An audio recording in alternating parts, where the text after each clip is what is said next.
You ask Tiger to solve. This deals with linear equations with one unknown. The final result is m equals 20. Let's solve it step by step. Group all m terms on the left side of the equation. Add 8m to both sides. Group like terms. Simplify the arithmetic. Group like terms.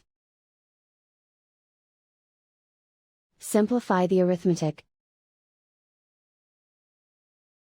Group all constants on the right side of the equation. Add 13 to both sides.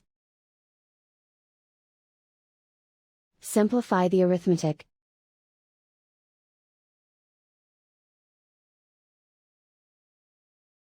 Isolate the m. Divide both sides by 2. Simplify the fraction. Find the greatest common factor of the numerator and denominator.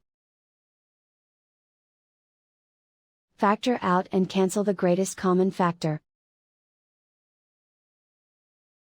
And so the final result is m equals 20.